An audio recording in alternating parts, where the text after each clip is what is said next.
Thanks so much to Gerry Auger and the Simply Cyber community for joining us today. Check out the daily cyber threat brief every weekday morning at 8 a.m. Eastern. And speaking of Gerry Auger, he is this year's keynote speaker of Wild West Hackin' Fest in Deadwood, South Dakota. Gerry will be there, and so will we, so come on out and see us October 8th through the 11th this fall. And of course, don't forget to check out TechNado, your weekly source for the latest in cybersecurity news. There's a new episode out today and every Thursday on YouTube and wherever you get your podcasts. Welcome and thanks so much for joining us for today's All Things Cybersecurity podcast brought to you by ACI Learning. I'm Sophie Goodwin and I'll be one of your hosts for today's show. I'm super excited to get into it and I'm very excited for our guests today, but we'll get to that in just a moment because, of course, I'm not alone here. I've got my good friend and confidant, Mr. Daniel Lowrie here. I'm just kidding. I don't tell him anything. I know all the secrets. I don't tell him anything. Yeah. No, but here at work we are kind of partners in crime here at work. We do a lot of stuff together. We do a lot of work together, don't we? And we have for many years now. Many years. Many meaning Has like it been three. like 2 or 3? Almost right? 3 years. Almost yeah. 3. Wow. Time flies. I'm just starting. I remember when you were wee Cheer it up. lass. Knew nothing about AWS, but we learned, didn't we? We, in like my knowledge, I was the same age. But yes, so Daniel and I are excited to be back here in our chairs for this month's All Things Cyber. It's something that I look forward to. Seems like it's been a while since our last one, even though it's only been a few weeks. And of course, Daniel, I know our guest today is somebody that I've gotten a chance to know over the last several months, and super cool guy, but you've known him even longer than I have. So I think I'll leave the introduction up to you. Oh, man, it is a special treat for us today because we do have a friend of mine in the studio with us today to answer your questions about cybersecurity. Anything to do with it, go for it. The worst he can do is say, I don't really answer to that. That's a good question. We should probably figure it out. And so no one has a problem with this. And this is none other than one Mr. Gerald Auger. Gerry, welcome to the show, good sir. How's it going? Hey, what's up, Daniel? I like how my voice that you give me is the nerd from The Simpsons. Like, it's unmistakably the nerd from Simpsons. Can you do the voice from the nerd from The Simpsons? I guess what we say, like, obviously the Verizon data breach incident report did not account for the non-factor threat actors in the physical space, but, we'll allow that to pass. That's right. It's not every day someone burns 7 0 days to get into an organization, but they did. That's a joke. Exactly. No one's got 7 0 days just sitting on the... No, I think that's what Stuxnet was, though, honestly. Not to be a complete nerd. Right? What, at 4 0 days? Was it 4? All right. Yeah. We'll have to fact check that. Stuxnet note. I like how he's fact checking live whether or not I'm right about this. Now, let's go ahead. Tell me I'm right. Let's hear it. Judges? Well, yeah, we'll see. Actually, Sophie, you spend years with Daniel day in and day out. You think he's right or wrong? Well, for my own survival, I'm going to have to say yes. For my own survival. Yeah, she's a smart girl. I confirmed that it is 4 0 days. Yeah. Okay. Was it 4? Yeah. What's up? I know a thing or two about cyber too. What up, dude? Oh, he's got the soundboard. I forgot. We got to. That's right. So, thanks for having me. I'm super pumped to be here, ready to answer anyone's questions that anyone has. And, definitely want to talk about whatever it is that Daniel and Sophie want. I really enjoy talking to you guys. I haven't had a chance since the airport at Deadwood to have a nice conversation with you guys. So this is going to be a lot of fun. I was a little sad, and I know that you are just a busy dude because anybody that knows you or me or anybody that we kind of are in the circle with, that we are super busy people. So I totally get that you couldn't make it, but man, I was a little sad that you couldn't make it to Hackspace Con because I enjoy hanging out with you and getting to talk in the real life land. But this will have to do until we meet again, good sir. Oh yeah, no, this is a great itch scratch. And I will say shout out to Hackspace Con. Of all the conferences that happen throughout the year, I do make it to Black Hat DEF CON pretty consistently. Deadwood is, my favorite conference. And Hackspace Con, a little bit of FOMO not being able to make it there this year. And it just didn't work for my schedule. And I don't know if it ever will work for my schedule, unfortunately. But also besides Tampa, what great artwork that they had there. It was there's a really lot of good conferences. con. Yeah. I was not mad at it at all. Yeah, like you said, I actually met the artist that did all the artwork, and he had a bunch of art there with him that they raffled off. So a lot of people walked away with some really cool original artwork that was Stranger Things themed, but also with technology and hacking. It was, and the guy was a phenomenal artist. Just had some really cool art. I'll have to find out what his name was because I don't remember it off the top of my head. I talked to him for about 5 minutes and then kind of moved on down the road. But I'll try to find out who that was and give him a shout out because his art was really cool. Okay. Maybe I'll have to check that out next year. I was not present for B-Sides, but HackSpaceCon was a great time. And I'm trying to... Yeah, there's a little Yeah. snippet Look at that. of the work that was done by the good gentleman there. That is but pretty cool. It was super cool. And there was about 1,600 people there at that con, I Wow. think. Yeah. Okay. That's Yeah, not bad. it- Size. That's not bad at all. It was not small. Tampa apparently has a thriving cyber community. Evidently, yeah. Yeah. Maybe I'll bring my mom out to that next year. Yeah. I See what kind of she snuck thinks. off to that one. Snuck off to B-Sides? Yeah, I didn't tell anybody I was going. I just went. Yeah, you mentioned it like the day before you left the office that week. I think you were like, yeah, I'm going to B-Sides this week. And I was like, are you? Really? Okay. I'm happy for you. Yeah, okay. That's a work Yeah. thing? I'm like, no. I This is just for want to fun. go. This is for fun. Gerry, do you get that? Do you get like, I just want to go to a con sometimes and not have to work? Oh my God, yeah. I mean, actually, it's funny you say that. Like, I go to Black Hat DEF CON, like I said, and I inevitably work Black Hat, which is its own. It's busy. It's like from sun up to sundown, and like literally, I get up at 4 a.m. because it's Pacific Coast time to do the daily cyber threat brief at 5 a.m. local time, Right. and then it's like meetings and LobbyCon, and and there's dinner meetings and stuff like that, and DEF CON, I don't have any meetings, and I actually do a Simply Cyber community meetup on Friday. So when it's funny you say that, Daniel, because it's basically like work, and then a con where I don't have to work, but they're butted together. So it's actually quite, it's almost like a reward for busting my hump the first half of that week to be able to do the DEF CON experience. Although I still have to get up and do the live streams, or let me rephrase that. I have the opportunity and privilege to get up and still do those live streams. 5 a.m. right. does come early for showtime. It's nothing but a pleasure for you to wipe the bleariness from your eyes, hit the record, the go live button, and meet your fans head on. Yeah. As you were. Well, the community is very, very responsive. The community is wonderful. And when I have AV issues or whatever, everybody's super chill about it. One of the cool things about Vegas is that it's at that time of year, it's dark when the show starts. And by the time the show ends, the sun's fully risen. So you actually, and I position it with the window behind me, so you can actually kind of watch the show, like wake up together. It's kind of fun. Yeah. It's a nice touch. So Gerry, I always kind of like to start these shows off with kind of getting into, a lot about why we do all things cyber is so that people can get their questions answered so that they can learn something or skill up on something that they're having difficulty with, getting that answer to. And a lot of that comes from, we're all trying to learn new things all the time. So I always like to try to see what our guests are trying to learn. Where are you skilling up? Where's Gerry Auger taking his skill set to the next level as of right now? Oh, that's an awesome question, Daniel. So twofold. One, like I love everything cybersecurity, frankly. Like the perfect show title for the show right here, All Things Cybersecurity. Like that's what I love. And so even though I don't do, say, deep digital forensics incident response work, I do enjoy learning and doing those type of practical hands-on skills. Because I feel like if you do anything in cybersecurity, whether it's offensive, defensive, architecture, engineering, whatever, like it all helps you do any job within cybersecurity better because you can understand holistically the bigger picture of how all these things are going. So just yesterday, actually, I skilled up, as you put it. Eric Capuano has a blog, and it basically, he did a brand new blog post on prefetch analysis, which is a cool thing that I had no idea existed in the Windows operating. I just became learned about this myself because we were doing an episode of TechNado, and something was talking about prefetch information for analysis of malware. It's like, oh, that's interesting. What is this? I think TrustedSec had a great write-up for that.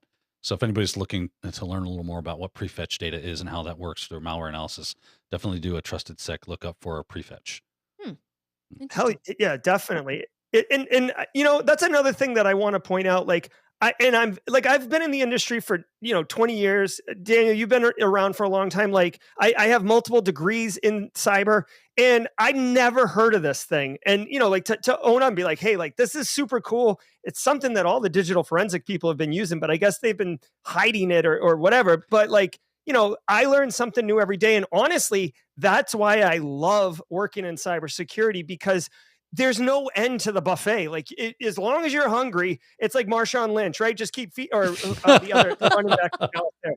just keep feeding them. So like you got to be a lifelong learner, but there's so much to do. So that would be the prefetch analysis, digital forensics, but also, the GRC people got to get love, Daniel. I'm trying to make GRC socially acceptable. I told you that at Wild West Hacking Fest 2 years ago. Still on that mission, banging that drum. Verizon released their data breach incident report yesterday morning, and this thing is so hot that it's like hard to handle. It's cooking right now. So I've been kind of going through that, and I wouldn't say that's like a skill up, but the amount of data and the accuracy and just the pure pleasure of reading it, because it's written in kind of a very approachable way and kind of funny.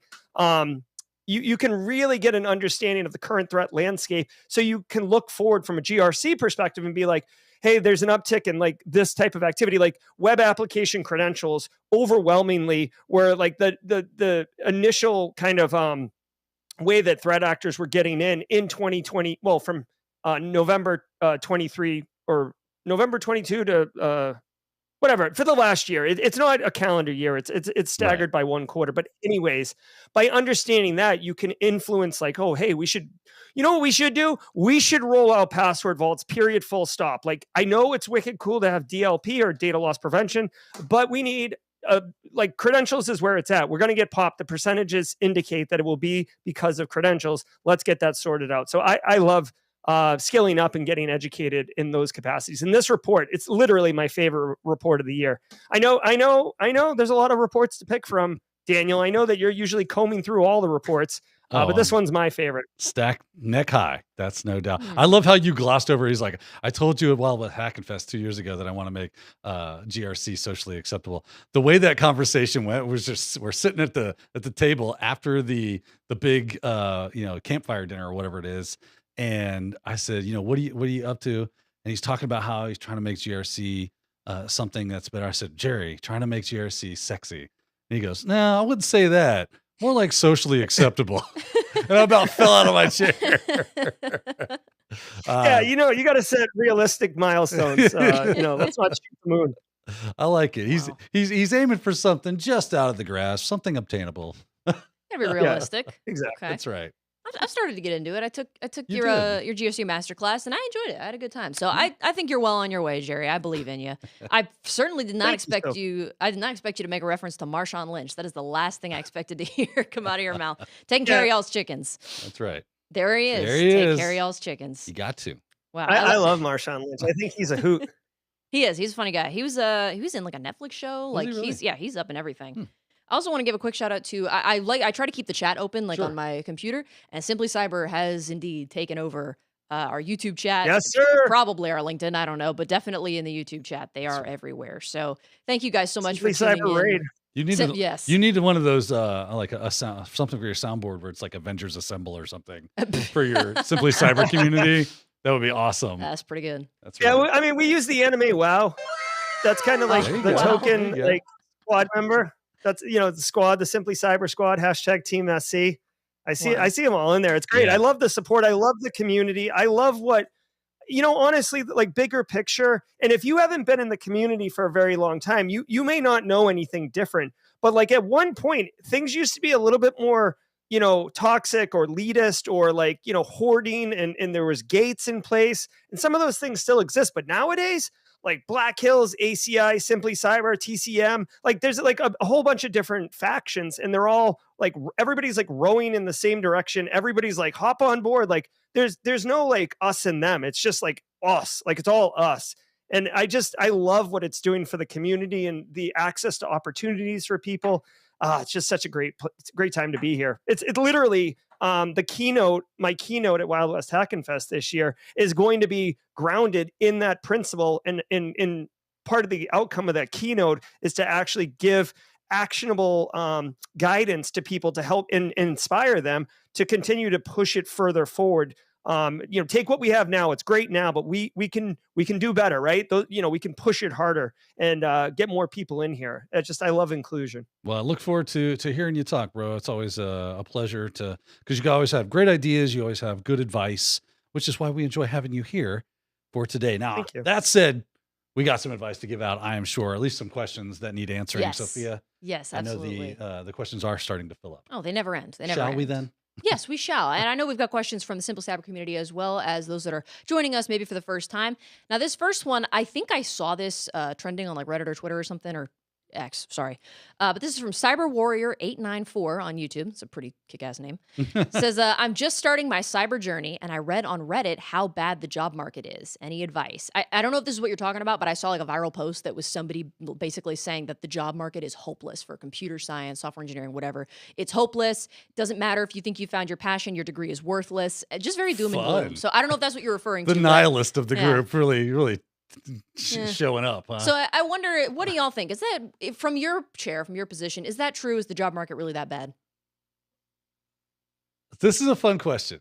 So there have been a lot of tech layoffs, right? And I think I was literally on, because I like to check job boards from time to time just to see what kind of get the temperature of the water, put my finger on the pulse of what's going on. And there were not a ton of, especially entry level work. Now, there was plenty of mid and senior stuff that was kind of going on there. You could find 1,000 this, 2,000 of that. So there is that work to be had. I think they're probably specifically talking about the entry level work, which can be much more difficult to find at this point. That doesn't mean everything's hopeless. It just means I think it just means we're in a slump right now. It's in a lull. And like most things, it's a pendulum swing that it's going to come back. And as soon as that's just the natural ebb and flow. We just happen to be maybe at a low spot right now. What do you think, Gerry? So I agree with you that it has slowed and that there are a lot of senior level positions available, but I don't think it's hopeless. I think what people need to do, and thanks for the question, Cyber Warrior 894. I see you on YouTube there, so it's great that you showed up. I think there's a couple things that you have to be realistic about. So I'll tell a personal story. I graduated in 2003 with a bachelor's in computer science. And at that time, I thought like, oh, you just get a degree and then like you beat back the employers with like a stick. Like, oh no, like that offer's not good enough. Oh my God. Like, okay, like what kind of bonus do I get? And when I graduated, I like opened the door of university and stepped out into real world and there was nobody there. It was like crickets and tumbleweeds. And I was like, oh, this doesn't make sense. So I ended up having to like go work construction for like several months. I got wicked jacked, which is kind of a funny side effect, but obviously I didn't enjoy that. And I ended up getting a job after a while. Now, why do I tell that story? Because in cybersecurity, a degree alone is not enough to get a job. It's just not enough anymore, especially because cybersecurity is kind of like a trade at this point, like plumbing or electrical or anything like that. And you could have studied all of the greatest cookbooks in the world, but like when you step out and I say make me an omelet and you just like fry, just burn the egg, you're like, oh, I've never actually cooked. That's what's happening in cybersecurity right now. People want people who can do the job. Now, this immediately introduces the catch-22 challenge of, okay, Gerry, I'll do that. How do I get the experience so I can get the job? Because I can't get experience without a job, right? Now, this is where you have to get creative and start doing practical skills, labs, these type of things. Now, that's also not enough, Cyber Warrior 894, okay? And again, I'm not trying to poo-poo on this, but as you're going through undergraduate or you're going through your journey, however it is, you need to connect with people who are practitioners or people who are in the industry, people who are showing up for the conferences, showing up for the CTFs, showing up for whatever. Even like people right now in chat, Tom Bishop, wading through logs, he's over at Black Hills. Funky Monk, right? I think Funky Monk's in Australia. Like, you've got to be part of the community. So you find out about chances and opportunities and stuff like that. It's called networking, right? You can graduate valedictorian, and if no one knows about you or that you can do the work, then you're going to have a tough time doing it. So stepping back and kind of highlighting the key points of this little thesis. One, the education's great, but practical skills reign supreme in the industry right now. And networking is how jobs go. Daniel said a lot of jobs aren't appearing in job postings. I'm going to tell you a fact. A lot of jobs never get to the job boards because if I need to hire someone and I know that Devaney N or David Lamb on Simply Cyber's YouTube channel right now can do the work and they're looking, it saves me. I have an incentive to just go to them and say, hey, are you available? Are you interested? Because I don't have to take out a job post. I don't have to get HR to, go through all the hoops. I don't have to pay ZipRecruiter to like list my listing. I don't have to review 500 applications. I don't have to interview anyone. Right. And like, again, for better or worse, it's time. I have real problems that I need solved today because we're, constantly dealing with the threat of threat actors. And if you can come in tomorrow and help solve my problem, we agree on compensation and all that, that's what's going to happen. I literally just had someone 2 days ago call me and say, hey, like, I know you're not looking, but I have this post that's going to be coming soon. They're literally working their way to terminate somebody. And they said, we're going to want to fill someone in as soon as possible. We'd like to get that kind of going now. Do you know anyone? And I did. I actually connected 2 people. So it's all about networking. It's all about having the practical skills. And it's all about, just engaging and demonstrating that you have those practical skills. Thank you. Yeah, I love that. Just a little sign off. TED Talk. It's so funny about. There's also, I love how you said there's really no magic bullet, right? A lot of people think that there's some sort of magic bullet. I get this cert, I get this degree, I do that, I do X, Y, or Z. And it's not normally, I'm not saying you can't find me some sort of edge case and then I can introduce you to 200,000 other people that did not work for, right? So there's a common path. And a lot of times what I'll tell people is get any job.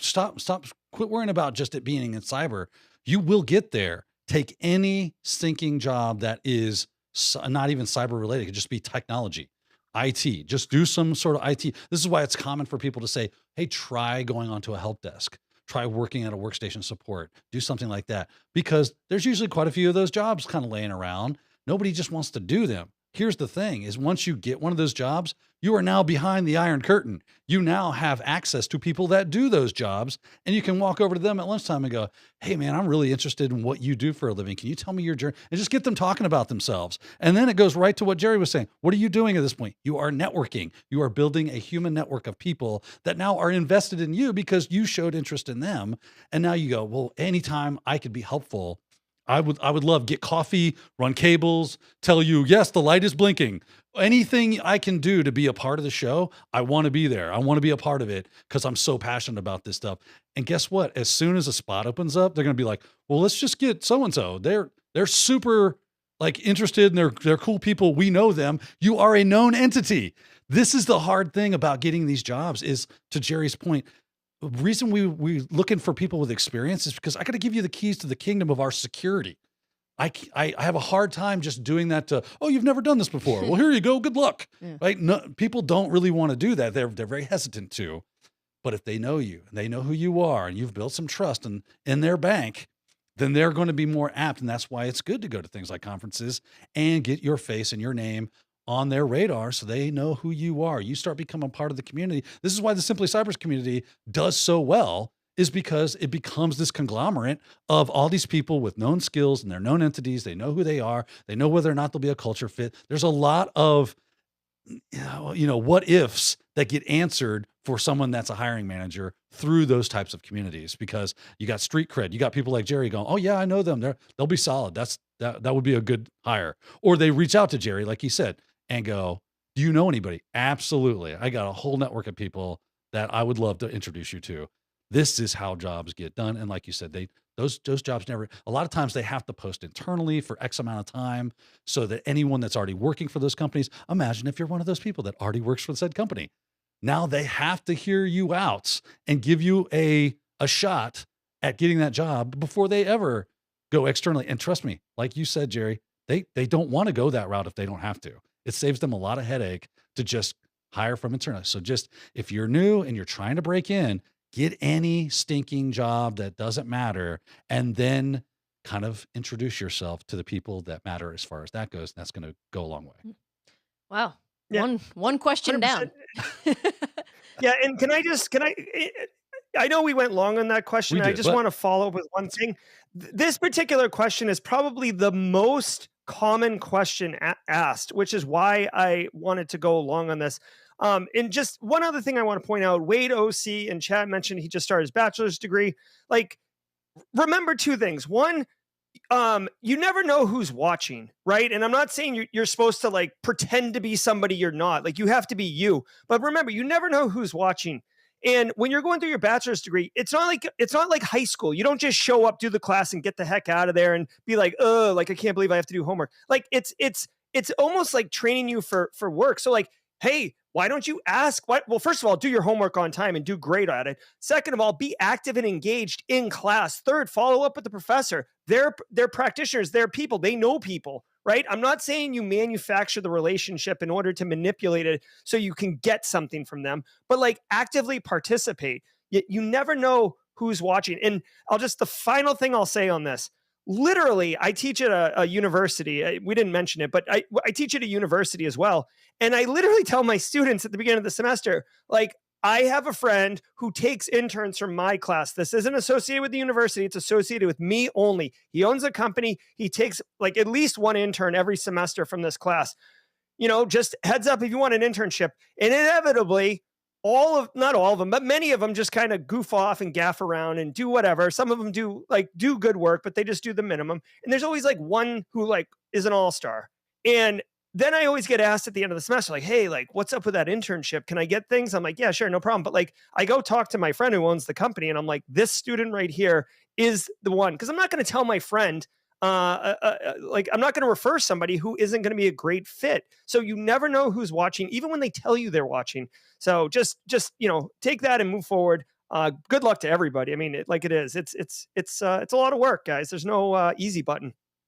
Yeah, I think there's some that are getting a little bit down on themselves about it. And I don't know if we're able to show it, but the post that I saw that it sounded like maybe this person was referring to, I don't know if it's the same post, but it was from, on r/CS career questions talking about your degree is worthless. Only if you put out 1,000 applications per cycle where you even have a chance. Your chances of finding a job are so low that the market's inhospitable.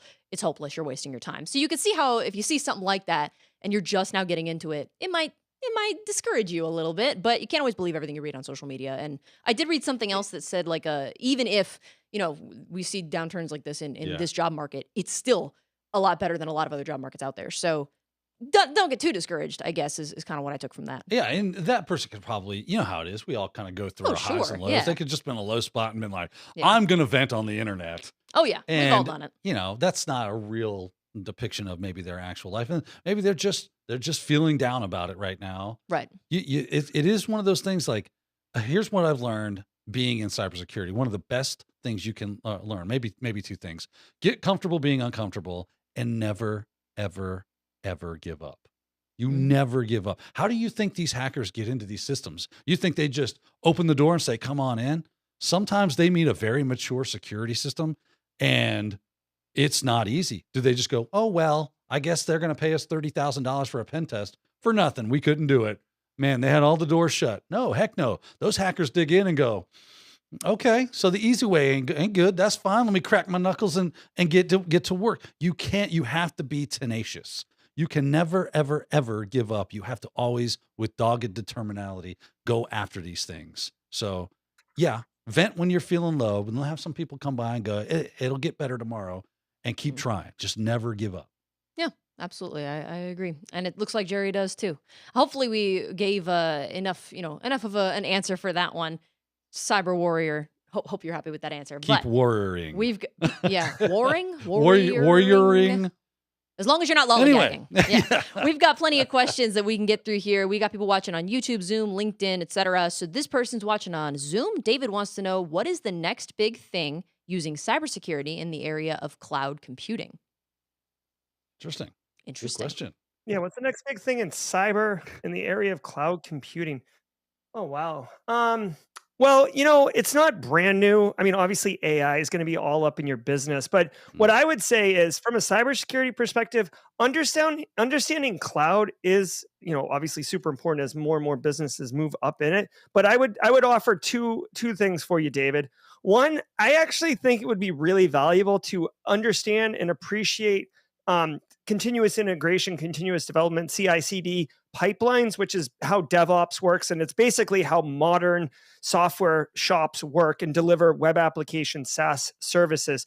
If you don't understand how the CI/CD pipeline works and how the developers are driving the SaaS product, then it becomes challenging in order to introduce security into those operations. Now, this is more for your traditional like big tech companies and stuff like that, but there's enough of them out there. Like there's, SaaS providers all over the place. So you're going to find opportunities in that. The other thing I would point out, as far as, cloud computing goes, is understanding access, right? So zero trust architecture is like the buzzword. It's been around for a few years, but when you're talking about cloud, it's difficult to make sure that you've configured it correctly in a secure way, because you might not have visibility over the different things. And when you get into a more complicated environment like Azure, which has lots and lots and lots of configurations, and frankly, it gives you a lot of options to make it secure in a way that works for your business, you could end up leaving kind of the back door open, or not properly securing something, giving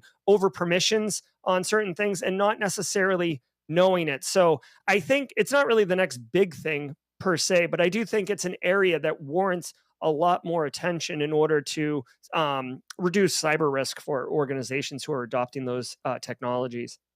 Yeah, I definitely see the over permissioning, bad configurations, just and as people start to work more with orchestration software and Kubernetes and things. I had a friend of mine. He's a lead pen tester. He said, I have one client, they didn't even know what S3 was, and yet they have S3 buckets. I'm like, that seems interesting.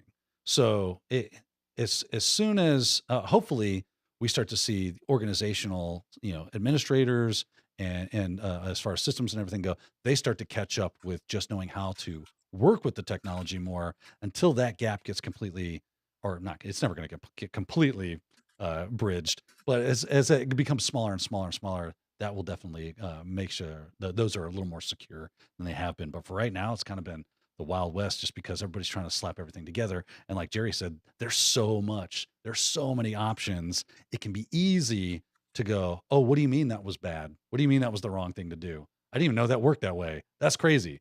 So hopefully we'll start to see a little more as far as like skilling up goes when it comes to education platforms such as ourselves. Yeah.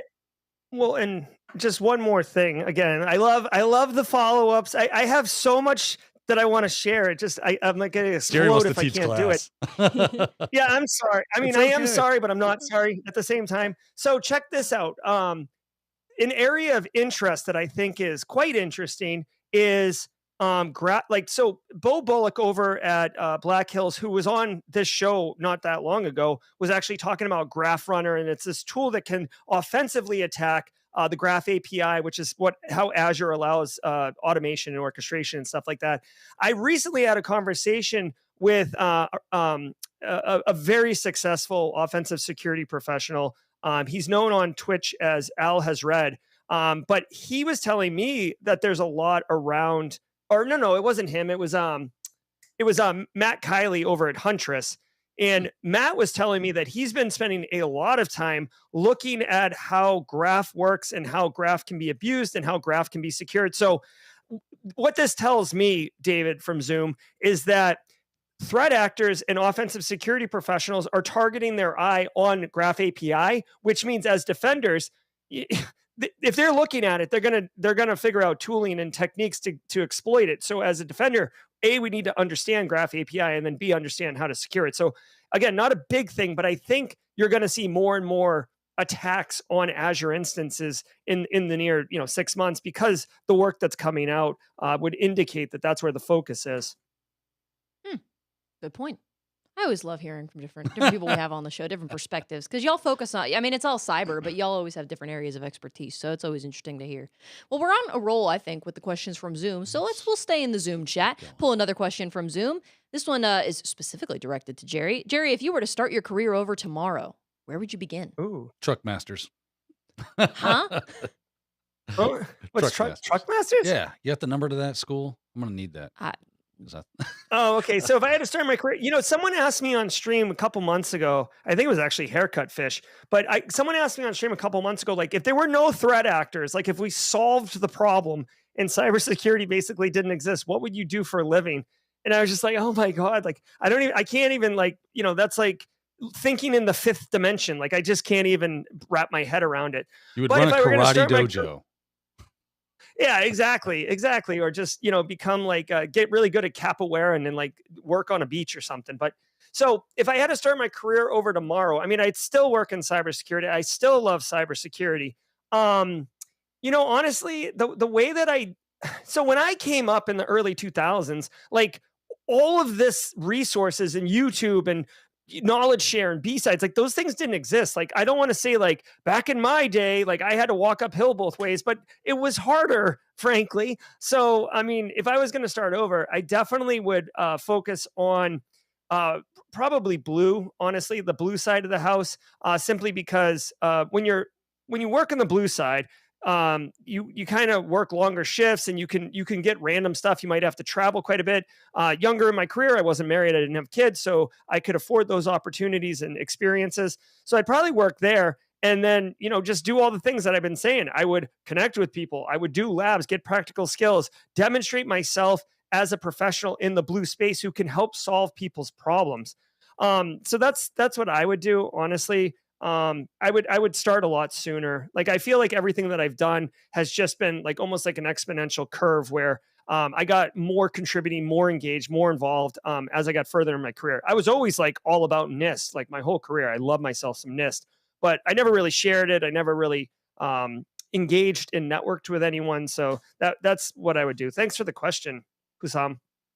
Yeah, absolutely. I have a word from the production wing. Since y'all were talking about truck masters, and I had no idea what you were talking about. They're gonna pull up, I think, the site to show them. Ah, I see. Okay, Yeah, get There that you go. there you contact go. for it. There you go. Thank you. Yeah, go ahead. Hit the send. That's Full sale, that joker, man. huh. Yeet. Okay, well, What that's do good they to say? know. Yeet that? Yeet that? Yeet Yeah. full send Yeah. is a. Yeet. I mean, yeet would be like to throw. See, there you No go. way you have a sound effect for that. He does. Yeah, it's like Yeah. the Lord Yeeteth and the Lord Yoinketh away. That is That's a that is funny one. definitely. I like Yeah, that. you can add that to your That's, repertoire. I definitely will. Well, now I have some context for truck masters. So thank you to our lovely That was production actually a team for line that. from Top Gun, the original Top The Gun. Lord Yeeteth and the Lord Yoinketh Yeah, away. exactly. It was What? anachronistically in Top Gun. No, Wow, that was the so Truck fast. Masters line Oh, is okay. from Top Gun, See, where okay. they're getting in trouble for doing the flyby of the tower. Oh, And he's like, "You got the number to the Truck Masters? I'm gonna oh. need that because he thinks they're getting ready to get Ah, I see. expelled from the military." Okay. Wow. I That only is saw. a super deep cut. Like, Yeah, I I only saw thought that I movie had deep once, cuts. That so was deep. I would not have remembered that. I only. Anthony Edwards, ladies and gentlemen, Okay. his contribution. I'll add it to my list. I have a never-ending list of. I've Did- seen it, but I need to okay. apparently rewatch. Yes, I've seen Yeah. Top Gun. Ooh. Don't come at me. I've seen it. We'll continue on with our questions though. We'll switch over to LinkedIn really quick because we do have a couple different channels going with the feed. So MS from LinkedIn wants to know, what is the most efficient way to get hands-on experience with cyber tools if you're low on cash? I would also like to know this. I'm Gerry, low on what would cash. you do? You gotta get some of that experience so you can slap it on the old Oh yeah, res. no. Where are you going? So MS, I mean, you'd absolutely. So here's the thing: like, you can do almost everything for free, right? It like what you're exchanging is time, right? Because maybe like the lab you run is running on slow. You do need a computer, right, or access to a computer, but maybe you're running it on a slower machine, so it just takes longer to do things, right? Which is why, if you do labs that are hosted and stuff, you get access to some opportunity. Now, hands-on experience. The first question, MS, is what do you want to do? One thing that is worth noting is when you say and I'm not saying you, MS, specifically, but like when you say you want to work in cyber, that's like saying you want to work in science. Like, a rocket scientist and a botanist are going to train on two wildly different sets of tools, right? One's looking at like thermodynamics and one's looking under a microscope. So if the rocket scientist studies how to use a microscope, that doesn't really drive them towards their ultimate conclusion. So first thing I would say is, what job do you want, MS? Like, let's say you want to be a SOC analyst. Cool. Go look at SOC analyst job posting and see what the recs are, see what tools they're talking about, see what techniques they're wanting their candidates to have. There's your training plan. Now go look online for online labs that do things that involve the things that were in that job posting, right? Because that's what the skills are that the market's wanting and will pay for. So for things, so I have a video for like a million different things, but just sticking with SOC analyst, I actually have an entire series on my YouTube channel. I'll link to it in a second, but basically it's from Eric Capuano again. And it's a blog series called So You Want to Be a SOC Analyst. And it shows you how to stand up an EDR solution, a Windows machine that you completely nerf down so it's completely vulnerable. Then you set up an attack box and you actually use a post-exploitation tool called Sliver to exploit that Windows machine, which, by the way, you'd be like, wait a minute, am I learning red team stuff, pen testing? You are, but that's like almost like ancillary and extra, right? You hit the box, the victim, you see it alert on the EDR solution, the console, which is what SOC people will be using. And then you go, okay, so now let me do detection tuning, which is a more advanced skill. Run the same attack, almost like you're purple teaming, see it get caught. Yeah, there's Sliver post exploitation. That's on GitHub, absolutely free. Lima Charlie EDR solution, you can have up to 2 agents, absolutely free. Windows OS, you can download eval versions, absolutely free. Kali Linux, absolutely free. So all of the mechanisms are there. It's just a matter of like building that lab, which is why I'm such a champion of like Eric makes these great videos, or these great blog posts, and I make videos of Eric's content. I just released one this morning, actually, on prefetch analysis, which is something I'd never even heard of. I've been in this industry 20 years. And he's like, oh yeah, the digital forensics people use it all the time. So like you could learn prefetch analysis, and what's the greater context of that MS, right? And just to throw out a couple other things, right? Like GRC, since we're always trying to make GRC super cool, right? You could go in, start making, use Canva free version, which is like a digital arts graphics thing. You could start a YouTube channel for free, or a LinkedIn account, right? You're on LinkedIn right now, right? Make some like very simple information security awareness content. Hey, like password vaults are where it's at. Hey, don't fall for these SMS text messages about fake toll booth fees, and post it. But consistency is key. One a day, or hey, it's MS's Monday cyber tip of the week, and do that for 50 days. First of all, you're going to get demonstration that you're the person that people go to because like, oh, he or she is doing it on the reg. Second of all, you're getting experience doing it. It's a less technical thing, right? GRC, but it's still using the tools to be able to convey cyber risk reduction in this capacity, educating end users on best practices using tools.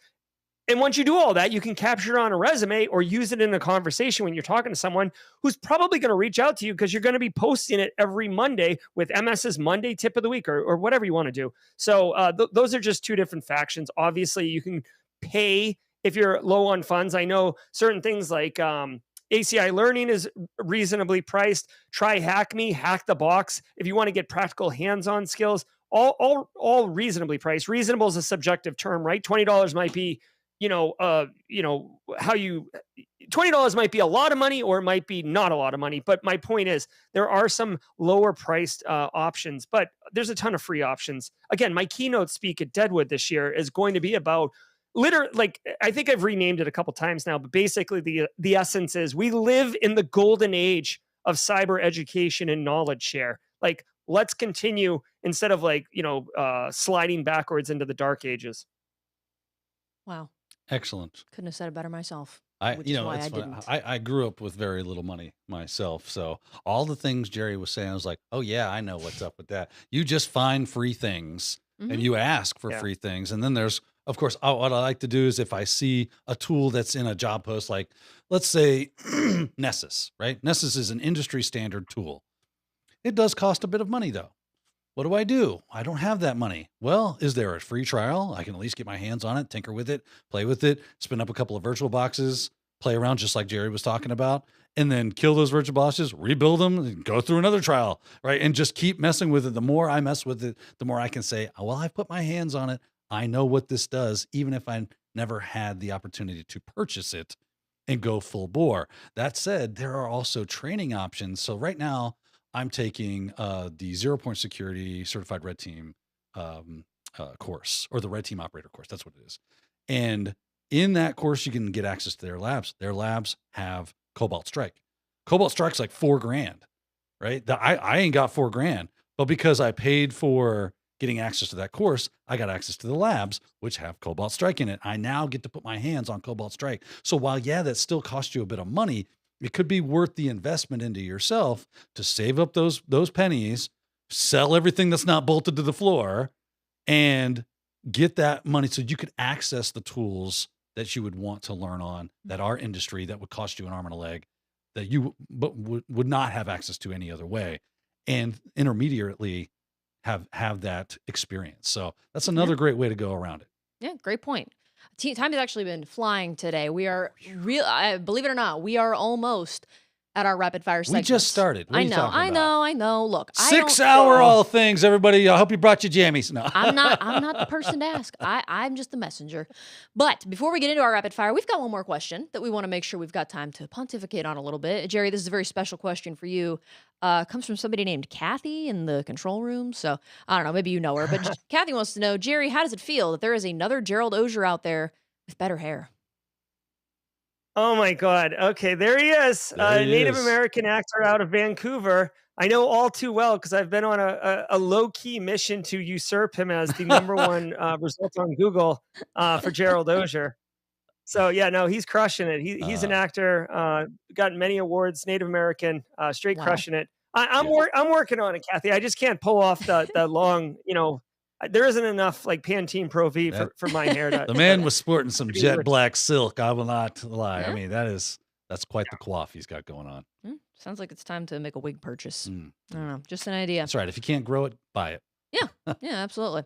Well, that's going to do it for our questions as far as our just regular block for this webinar. But we do something here called Rapid Fire. It's relatively new. We've been doing it the last couple of months. Gerry, I know we kind of talked about it before the show, but just a reminder, we're going to get through as many of these remaining questions as we can. You will have, I believe, 1 minute, 30 Sure. seconds, 1 minute, probably. I'll manage myself. Yes. Okay. I'm sorry.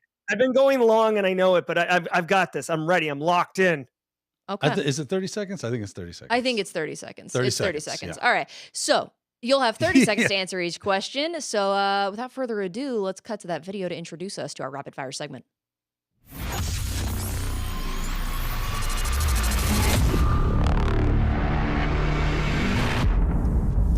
All right, Daniel and I are going to ping pong back and forth and deliver those questions. So first up, where can you go to get more either certifications or training in cybersecurity while looking for employment? Where can you get more either certs or training? I mean, just come to Simply Cyber. There's like a million resources right there. And connect with people. Ask people in like the Discord servers, like, hey, where are you guys getting training? Like, look at Black Hills or Anti-Siphon Training does training all the time. That's like very reasonably priced for $0. Certs, I wouldn't get a cert unless the job post says that they want that cert. Awesome. You did it, Yeah. Gerry. I'm so proud of you. Next question. Carrie from YouTube asks, I'm still trying to get my foot in the door. There are not a lot of companies near me. Any advice on what I could do to get started? Yeah, hey, Carrie, what's up? I think the best path is make sure that you set a plan and then execute on it. I know, Carrie, so it can get challenging where you're like, oh, maybe I should do this or maybe I should do that. Just foundations, get the Sec Plus, which is a cert, but it's one that HR gatekeeps on, and start focusing on a specific role. Focus on GRC or focus on SOC analyst. Get the skills you need for that entry-level role and be networking with people about that capacity, specifically in those communities. Wow, right on time. He's killing it. Right on time. All right, next question. See, we just got to make it the thing, Right. and then Gerry can do this. Oh, yeah. Next question comes to us from Zoom. Is cyber not for entry level? The more I apply for jobs, the more I feel it is not. So there is a little bit of a misunderstanding. When you say entry level, that doesn't mean that you like you could take anyone who has zero background and be able to plug them in. There is entry level jobs, meaning first role in cyber, but there is some understanding and expectation that you understand IT. The thing is that if you're going to stop something from doing something it shouldn't, you have to understand how it's supposed to work correctly, the normal way, so you can see anomalous behavior. So John Strand's keynote speak for Simply CyberCon 2023 actually goes into great depth on this. So if you stay in chat, I will definitely share that link with you. Gerry's on a roll. Fire. Mr. Black from YouTube has a great question for you. Are there any, hopefully in print, cyber academic journals or collections of white papers that have a good reputation? Oh my God. So check this out. This is a super deep cut, okay? I think it's called the WEIS, like the WEIS. There is a faction of academics who study the economic perspective of information security. Dr. Ross Anderson, who unfortunately just passed away recently, was like leading that. It's so cool. The economics of information security. At the end of the day, money drives businesses and budgets and concerns, and it's really interesting to study the economic impacts on cybersecurity. I would love that. At WEIS. Okay, wow, right. Again, right cutting on it close. the dinger. Yeah, We're cutting that's it close. good. This next one's a little bit more time sensitive. Corey says that they have an interview tomorrow for information security governance analyst at a bank. Any advice or tips? Yeah, 100%. So I actually messaged Corey 4 different videos in YouTube on Simply Cyber, so go look at those videos. But here's the deal. Make sure that you understand fundamentally like what risk is, obviously, what governance is, what compliance is. But aside from that, way to differentiate yourself, look at the news today or yesterday and look at an actual big headline story and read it and understand what happened and kind of be able to speak to it. Then bring it up in conversation. 1, it's going to make you more comfortable. B, you're going to demonstrate that you stay current. And C, you're going to show to them that you actually are thinking about the bigger picture, not just memorizing answers to like, what does risk mean? Okay, go. We're not going to cut you off. No, we wouldn't cut you off. We'll just glare at you really intensely. That said, we got Jason from Zoom who asks, is there an AI certification to go with GRC? Oh my gosh. You know, Google just released an AI training or cert recently that Gerry made me aware of. I don't know of any AI cert that's out there. What I will tell you is straight cash, homie. Straight cash, homie. AI is filling the vacuum of everything right now. So I guarantee you some for-profit companies are going to create an AI cert for GRC very soon. There'll be AI certs for every single thing pretty soon. So I don't know of any, but the market would suggest that there's absolutely going to be some because straight cash, homie. All right, well, speaking of certs, Jennifer from Zoom wants to know, what are the most valuable security certs, in your opinion? Oh, great, Jennifer. So again, it depends on what dimension you want to go into industry. Security Plus by CompTIA is seen by many, and I push it because HR uses it as a entry-level cert, right? It's an easy way to say they have it. Yes, they have it, trash can. They don't have it, trash can, right? It's not fair, but it is a reality. Also, I want to say that on the offensive security side, the PNPT from TCM Academy is, lauded by many people as like a really excellent, practical, hands-on skill. Like if cert, oh, so good. Ran out of time. All right, I got one from Chris Mintz from MySpace. No way. Oh yeah, MySpace is not dead, ladies and gentlemen. They ask, who wins in an arm wrestling match, you or John Strand? That's definitely for you, Daniel, right? John Strand would rip my arm off. Like, what? You tell me, who would win? You or John Strand? So here's the thing about arm wrestling, kids. It's not necessarily who's stronger, it's who knows the technique. I do follow arm wrestling quite extensively, so I'm very Like as a interested. sport? Yeah. Actually? Oh yeah, it's a Okay. big sport. Yeah, and there are celebrity arm wrestlers out there. Wow. Yeah. So Devin Larratt, John Brzezinski, Okay. Dennis Saplinkoff. Yeah, I know these people. Yeah, I know who they are. So you have the strategy, so you probably would win. It is definitely I probably know a little more about the strategy. I don't Right know. now I got a broken wing, so He looks pretty intimidating. I don't know. John probably Look snapped at into the mat. they're Yeah. drawing Maybe we attention. can set that up. Look at the pipes Set that on up for Johnny. second test, right? Yeah, we'll do a main stage. It's me and John Strand, mano a mano. Oh boy, yeah, that's Yeah. gonna be one of the workshops. Before this keynote talk, before the keynote talk, I'd like to bring up to the stage Daniel and John. Let's go ahead and get this on. It's funny. So InfoSec Pat asked me to arm wrestle him because he's apparently also into arm wrestling. Oh. And I okay. said, I can't do it this year. I gotta get my arm fixed.